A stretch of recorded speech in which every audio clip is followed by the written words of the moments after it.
నమస్తే 7 న్యూస్ తెలుగుకి స్వాగతం. బులెటిన్ల ముందుగా హెడ్లైన్స్. పెహల్గాం ప్రస్తావన లేకుండా ఎస్సీఓ పత్రం, చైనా సదస్సులో సంతకం చేయని రాజ్నాథ్ సింగ్.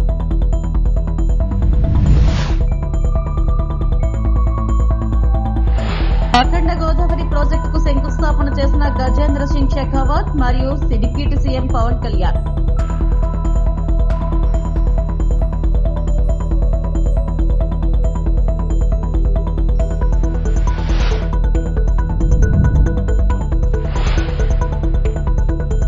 తిరుమల స్వామివారి సేవలో పాల్గొన్న MLA Sujana Chowdary.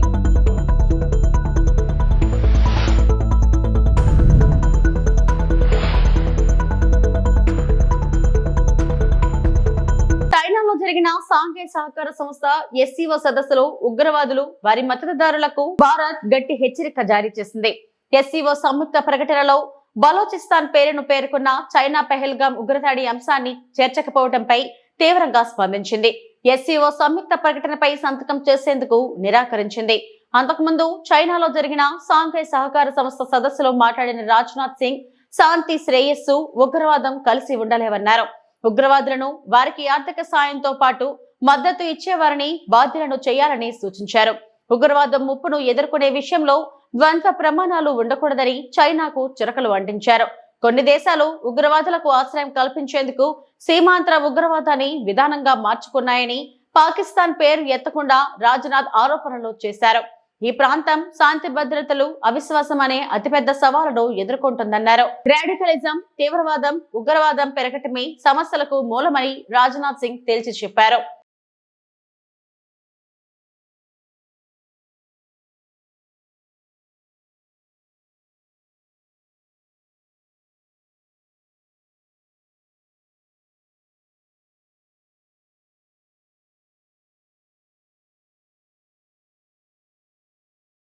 Excellency, India believes that the reform multilateralism can help build cooperation to prevent conflict between countries by creating mechanisms for dialogue and collaboration. No country, however, large and powerful, can manage alone.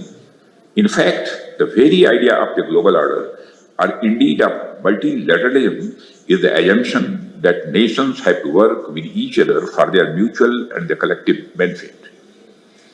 This is also reflective of our age-old Sanskrit saying, Shrem Sarva Jana Sukhino Bhavantu, which implies peace and prosperity to all. Excellency, it is in the context of the current uncertain geopolitical scenarios that the role of SCO becomes very important today. SCO member countries contribute around 30% of the global GDP, while about 40% of the world's population resides in them. We therefore have a collective stake to create a safe, secure and stable region that can contribute towards progress and improvement of our people's lives. Excellency, I believe that the biggest challenges that we are facing in our region are related to peace, security and trust deficit. And the root cause of these problems is increasing radicalization, extremism and terrorism. Excellency, peace and prosperity cannot coexist with terrorism and the proliferation of weapons of the mass destruction in the hands of the non-state actors and the terror groups. Dealing with these challenges require decisive action, and we must unite in our fight against these evils for our collective safety and security. It is imperative that రాజమహేంద్రవరంలో అఖండ గోదావరి ప్రాజెక్టుకు కేంద్ర మంత్రి Gajendra Singh Shekhawat, AP deputy CM Pawan Kalyan శంకుస్థాపన చేశారు. కార్యక్రమంలో AP మంత్రి కందుల Durgesh, MP Purandeswari పాల్గొన్నారు. పుష్కర్ ఘాట్ వద్ద 94.44 కోట్ల వ్యయంతో అఖండ గోదావరి ప్రాజెక్టు చేపట్టారు. దీంతో చారిత్రక నగరం రాజమహేంద్రవరం ఇకపై పర్యాటక శోభను సంతరించుకోనుంది. విదేశీ పర్యాటకులను ఆకర్షించేలా నగరం చుట్టుప్రక్కల ప్రాంతాలను తీర్చిదిద్దేందుకు అఖండ గోదావరి ప్రాజెక్టుకు ప్రభుత్వం శ్రీకారం చుట్టింది. పుష్కరాల నాటికి ఇది పూర్తి కానుంది. అలాంటి పరిస్థితుల్లో ఈ నేల ఎలాంటిదంటే మనకి ఆంధ్రుల అన్నపూర్ణగా పేరుగాంచిన డొక్కా సీతమ్మ గారికి జన్మనిచ్చిన నేల ఇది. తీరం ఎప్పుడు కూడా ఒక తీరం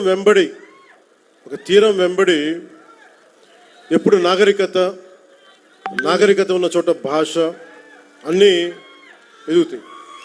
అలాంటి పరిస్థితుల్లో ఈ నేల ఎలాంటిదంటే మనకి ఆంధ్రుల అన్నపూర్ణగా పేరుగాంచిన డొక్కా సీతమ్మ గారికి జన్మనిచ్చిన నేల ఇది. కవి మహాభారతాన్ని మనకి తెలుగులో అందించిన మన ఆదికవి నన్నయ్య గారికి జన్మనిచ్చిన నేల ఇది. అలాగే ఎంతోమంది కళాకారులకి సామాజికవేత్తలకి జన్మనిచ్చింది. మనకిష్టమైన బాపు రమణంలో ఒకరైన ముళ్ళపూడి వెంకటరమణ గారికి అందించిన ఈ గోదావరి నేల ఇది చాలా సంవత్సరాల నుంచి, చాలా దశాబ్దాల నుంచి ఉన్న కోరిక. ఈ మన హ్యావ్లాక్ బ్రిడ్జ్ ఒక చాలా పురాతనమైంది. దీనిని వాడకుండా వదిలేసాం, దీన్ని ఎలా చేయాలి అనేది చాలామంది ప్రజల ఆకాంక్ష, గోదావరి జిల్లా ప్రజల ఆకాంక్ష. మనం అడిగిన వెంటనే దీన్ని ఒక టూరిజం కింద ఒక మంచి ప్రాజెక్ట్ చేయాలంటే ఈ రోజున ఒక్క ప్రాజెక్టేగా దాదాపు 430 కోట్ల రూపాయలు పెట్టి 7 ప్రాజెక్టులను ఈ రోజున ఆంధ్రప్రదేశ్ మొత్తం మీద పనులు ప్రారంభిస్తున్నాం. ఈ రోజున దాటి మీద కొన్నేమో ఇవి ప్రణాళికలు సిద్ధం కావటం, కొన్నేమో పనులు పూర్తి అవ్వటం, ఇలా చేస్తూ ఉన్నాం. దాంట్లో ముఖ్యమైనది ఈరోజు మనకి అఖండ గోదావరి ప్రాజెక్ట్. వైఎస్ఆర్సీపీ కేంద్ర కార్యాలయంలో వైఎస్ఆర్సీపీ అధ్యక్షుడు మాజీ ముఖ్యమంత్రి శ్రీ వైఎస్ జగన్ సమక్షంలో వైఎస్ఆర్సీపీలో చేరిన టీడీపీ సీనియర్ నేత సుగవాసి బాలసుబ్రహ్మణ్యం, టీడీపీ సీనియర్ నేత మాజీ ఎంపీ సుగవాసి పాలకొండరాయుడు కుమారుడు సుబ్రహ్మణ్యం, 4 దశాబ్దాలుగా టీడీపీలో కొనసాగిన సుగవాసి కుటుంబం టీడీపీలో జరుగుతున్న అవమానాలు తట్టుకోలేక ఆ పార్టీని వీడి వైఎస్ జగన్ వంట నడవాలని నిర్ణయించుకున్నామని వెల్లడించారు. ఈ కార్యక్రమంలో పాల్గొన్న మాజీ మంత్రి MLA Peddireddy Ramachandra Reddy, MP Peddireddy Mithun Reddy, MLA Akepati Amarnath Reddy, మాజీ ఎమ్మెల్యే గడికోట శ్రీకాంత్ రెడ్డి, మాజీ మంత్రి ఎస్వి ఆంజద్ బాషా, మాజీ ఎమ్మెల్యే రఘురామరెడ్డి, వైఎస్ఆర్సీపీ ప్రధాన కార్యదర్శి ఎస్వి సతీష్ కుమార్ రెడ్డి, కడప మేయర్ సురేష్ బాబు, రమేష్ కుమార్ రెడ్డి, ఎన్ శ్రీనాథ్ రెడ్డి కార్యక్రమంలో పాల్గొన్నారు.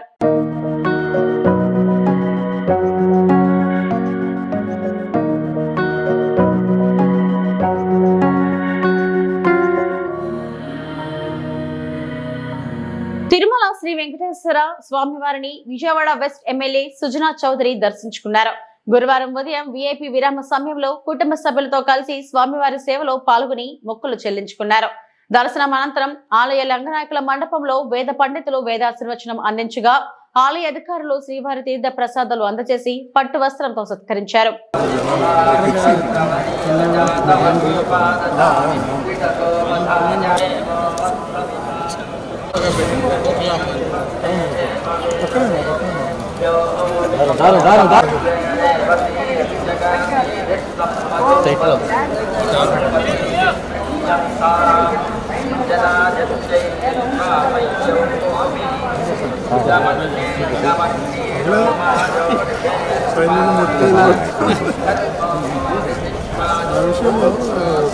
చాలా క్లారిటీ చెప్పాడు, లేదంటే నేనేం చేయాలో తెలిసిన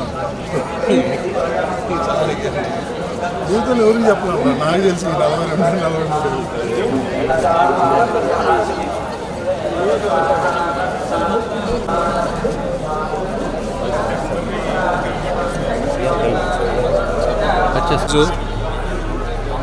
ఏడుకొండల వెంకటేశ్వర స్వామి గారి దర్శనం గురించి ముఖ్యంగా ఏంటంటే ఈ మధ్య చిన్న యాక్సిడెంట్ అయ్యి చేయి ఫ్రాక్చర్ అయింది. ఆ తర్వాత మళ్ళీ యాక్టివిటీ స్టార్ట్ చేసే ముందు డెఫినెట్గా భగవంతుడి దర్శనం చేసుకొని ఆశీర్వాదాలు తీసుకొని బయలుదేరాల ఉద్దేశంతో వచ్చాము. ప్రజానీకం అంతా బాగుండాలి, అందులో మేము కూడా ఉండాలి అని చెప్పి ఇంకా ప్రభుత్వం ప్రజలకు బాగా సేవా కార్యక్రమాల్లో ఇంకా బాగా చేయాలని చెప్పి కోరుకుంటున్నాం. నాకు చాలా సంతోషంగా ఉంది. ప్రసాదాల దగ్గర నుంచి కూడా ఇంప్రూవ్మెంట్ కళ్ళ కట్టినట్టుగా కనపడింది. ఆ విషయం మేనేజ్మెంట్కి కూడా అభినందనలు. ఆ భగవంతుడు ఆశిస్తే ఇంకా బాగా చేయాలని కోరుకుంటున్నాను. సీఎం సహాయ నిధి పేదలకు పెండిదని ఎమ్మెల్యే డాక్టర్ బివి జయనాగేశ్వరరెడ్డి పేర్కొన్నారు.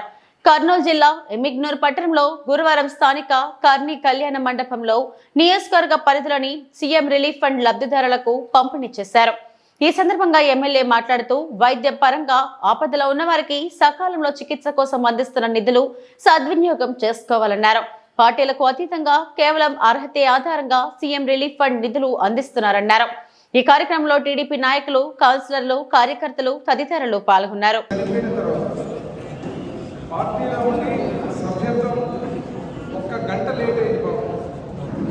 చేసేది ఈరోజు చేసుకుంటూ సభ్యత్వం తీసుకోకముందు ఒక గంట ముందు చనిపోతే దానికి కూడా లోకేష్ బాబు గారు సీఎం గారు ప్రత్యేకంగా ఈ కుటుంబానికి నేను పోయి అడిగిన తర్వాత పార్టీకి నిబద్ధతలు పనిచేసిన వాళ్ళని చెప్తే 2 లక్షల రూపాయలు శాంక్షన్ చేసి ఇచ్చారు. ముఖ్యమంత్రి చంద్రబాబు నాయుడు గారికి, లోకేష్ బాబు గారికి, విద్యాశాఖ మంత్రులు, మన పార్టీ అధినేత, జాతీయ ప్రధాన కార్యదర్శి లోకేష్ బాబు గారికి ప్రత్యేకంగా మా ఎమ్మెల్యేలు నియోజకవర్గం నుంచి పేరు పేరున వాళ్ళకి ధన్యవాదాలు, పాదాలను తెలియజేస్తున్నాను.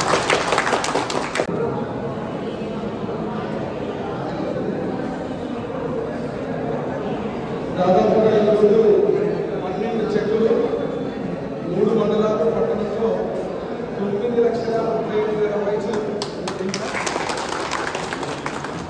ముఖ్యమంత్రి గారి సహాయాన్ని నుంచి సీఎం రిలీఫ్ ఫండ్ ఇవ్వడం జరిగింది. తెలుగుదేశం పార్టీ అధినేత నారా చంద్రబాబు నాయుడు గారు, జాతీయ ప్రధాన కార్యదర్శి నారా లోకేష్ బాబు గారు, అదే రకంగా విద్యాశాఖ మంత్రులు, ముఖ్యమంత్రి సీఎం గారు అధికారంలో ఉన్న నుంచి ప్రతి పేదవారి కష్టంలో ఒక్కరు కూడా కొన్ని లక్షల కోట్ల రూపాయలు సీఎం సహాయం అందించడం జరిగింది. తద్వారా ఈరోజు ఎమ్మెల్యేలో ఈ విడతలో 12 చెక్కులు 12 మందికి 9,38,000 పైసలు ఇవ్వడం జరిగిందని చెప్పి నేను పత్రికాముఖంగా నేను తెలియజేస్తున్నాను. దీంట్లో ఒక గొప్ప విషయం ఏమంటే పెద్దనరటూరు గొనిగండ్ల మండలంలో మా కార్యకర్త సభ్యత్వం తీసుకునేటువంటి ఒక్క గంట ముందు యాక్సిడెంట్లో చనిపోయాడు. తీసుకుని పోతున్నాడు, సభ్యత్వంలో ఆ రోజు యాక్సిడెంట్లో చనిపోవడం జరిగింది. సభ్యత్వం లేదు.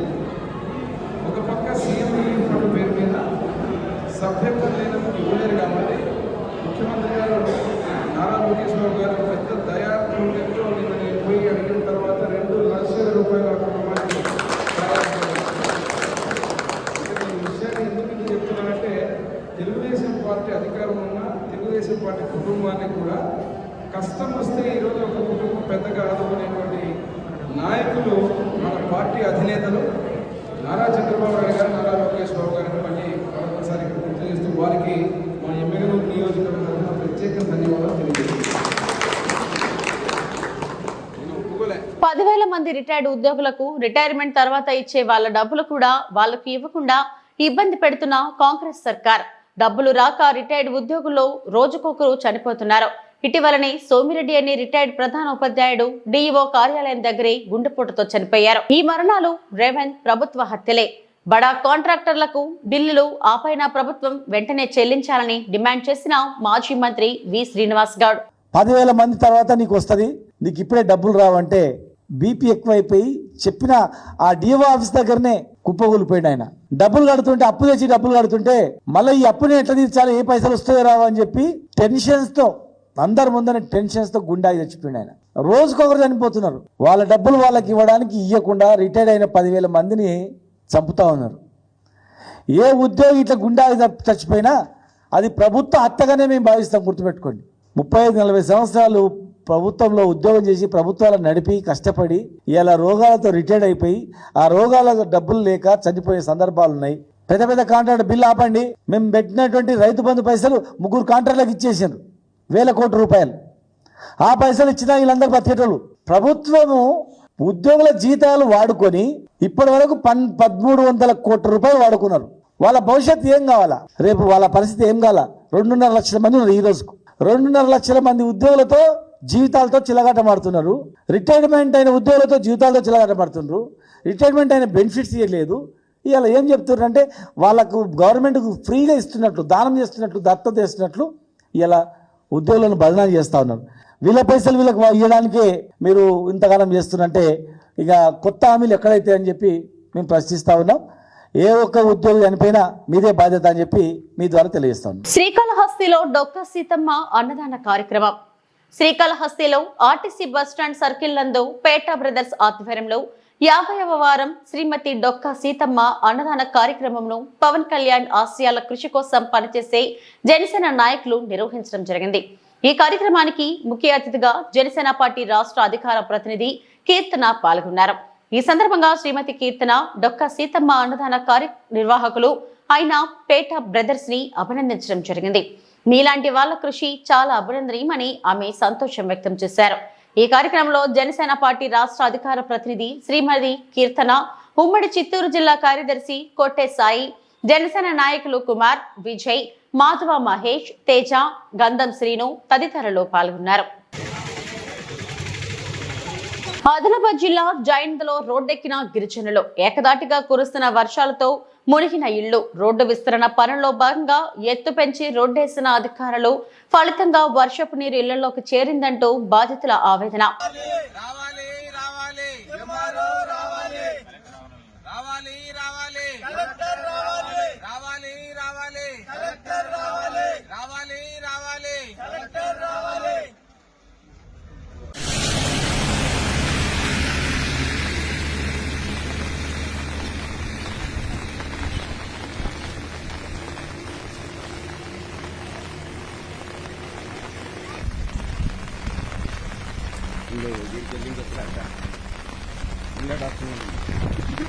న్యాయమైన డిమాండ్ల సాధన కోసం 4 రోజులుగా సమ్మె బాట పట్టిన మున్సిపల్ కాంట్రాక్ట్ కార్మికులు అర్ధనగ్న ప్రదర్శనకు దిగారు.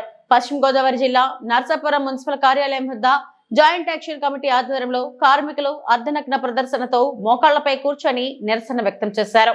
కనీస వేతనం 24,500 ఇవ్వడంతో పాటు ఉద్యోగ భద్రత కల్పించాలని నినాదాలు చేశారు. ఈ సందర్భంగా సంఘం నాయకులు మాట్లాడుతూ ఎన్నికల ముందు కార్మికులకు ప్రభుత్వం ఇచ్చిన హామీలను అమలు చేయాలని డిమాండ్ చేశారు. అవుట్సోర్సింగ్ ఇంజనీరింగ్ కార్మికుల ఐక్యత, సమాన పనికి సమాన వేతన, సమాన పనికి సమాన వేతన, సమాన పనికి సమాన పాలసీ. టెక్నికల్ చేత 29,200, టెక్నికల్ చేత 29,200, నాన్ టెక్నికల్ చేత 24,000. ఇంజనీరింగ్ కార్మికుల ఐక్యత, మున్సిపల్ అవుట్సోర్సింగ్ ఇంజనీరింగ్ కార్మికుల ఈ కోరికలు సమానమైనవే, మేము తీరుస్తామని చెప్పి హామీ ఇచ్చారు. హామీ ఇచ్చినా కూడా ఇప్పటి వరకు దాని మీద స్పందించలేదు.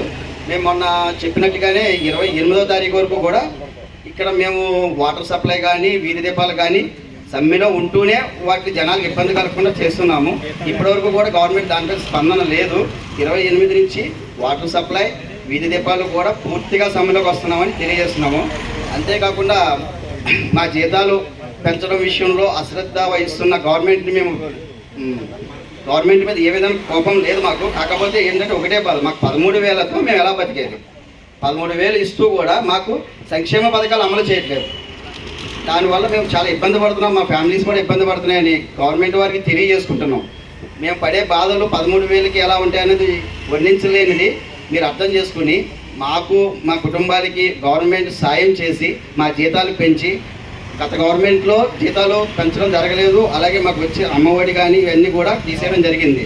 ఈ గవర్నమెంట్లో కూడా అదే కంటిన్యూ చేస్తున్నారు. నా బాధలు మీరు అర్థం చేసుకుంటారని మీరు ఎన్నికల హామీ మేనిఫెస్టోలో కాంట్రాక్ట్ వర్కర్లకి సంక్షేమ పథకాలు అమలు చేస్తామని చెప్పి ఉన్నారు. అది ఆ పథకాన్ని అమలు చేయవలసిందిగా కోరుకుంటున్నాం. ఇవి ఇప్పటివరకు నా బులెటిన్ అప్డేట్స్. నమస్తే.